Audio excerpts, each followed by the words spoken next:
My life is over. I'm pregnant.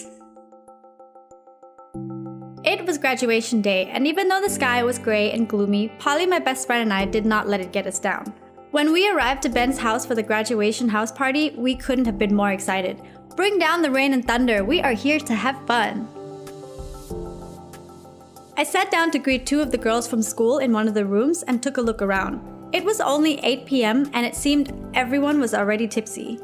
Polly disappeared to get some drinks, and it looked like the boys in the year below us are helping her out. I decided to take a walk through the dance floor where everyone was just going crazy because of the insane sound system Ben had. I walked through and found Matt, my boyfriend. The minute he saw me, he shot through the crowd and held me like we hadn't seen each other in years. I literally had just seen him in the afternoon. He took my hand and we went together to the couch where I told him proudly about how well I did in the interview with the university. So well, in fact, I was accepted! Yay! After he heard that, he congratulated me and went to pour me a drink. Normally, I would just say no because I don't handle alcohol very well.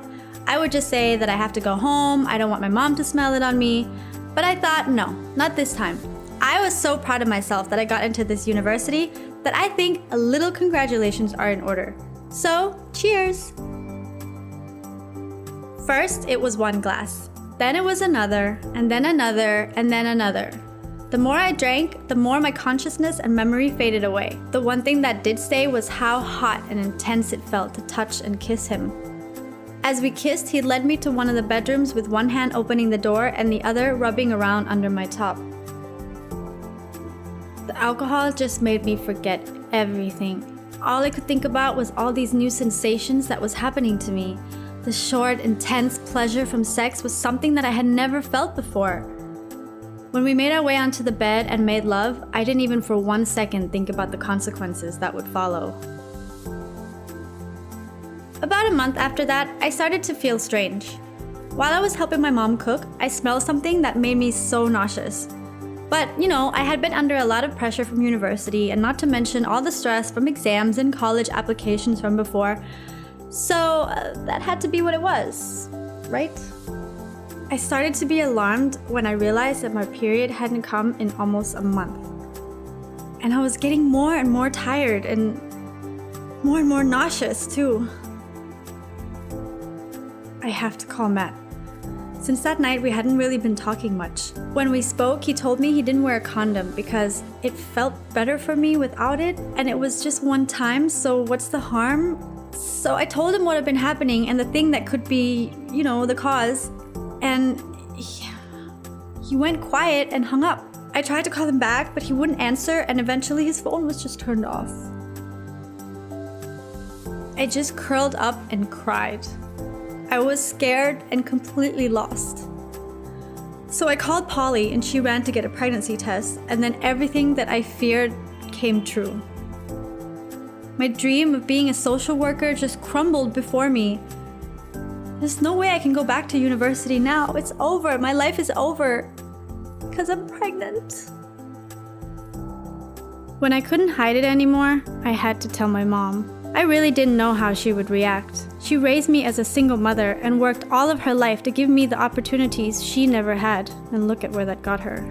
When I told her, the look on her face and tears streaming down her eyes felt like a knife stabbing deep into my heart. What a terrible daughter I am. But quickly, she pulled me in close and comforted me with the words that I didn't expect she'd say. She told me that everything is going to be fine, and that we're gonna get through this together, the three of us. Patty! Patty! Patty! Someone was trying to wake me up. It was Polly. What happened? I was so confused, and my head was killing me. Polly then explained that I was so drunk last night, and when Matt said that he was going to take me to bed, she told him that it wasn't a good idea because I was too drunk and so was he. So she stayed with me the entire night to make sure I was okay. I completely blacked out and don't remember any of this. My dream could have easily become a reality if it wasn't for Polly looking out for me that night. On my way out, I went to say bye to Matt, who seemed pretty upset about last night. I guess it really bothered him because he broke up with me the next day and started seeing someone else. It was okay though, because Polly was there with me the entire time, helping me through the breakup and reassuring me that everything would be okay. 3 weeks later, while my mom was driving me to the school orientation, she gave me the talk, seeing as I would be entering my first year at university. Out of all places, it was in the car. But I don't mind, because after that dream, I realized how important it is to practice safe sex, no matter the situation or the circumstances. Not only does it prevent unwanted pregnancies, but also from sexually transmitted diseases as well.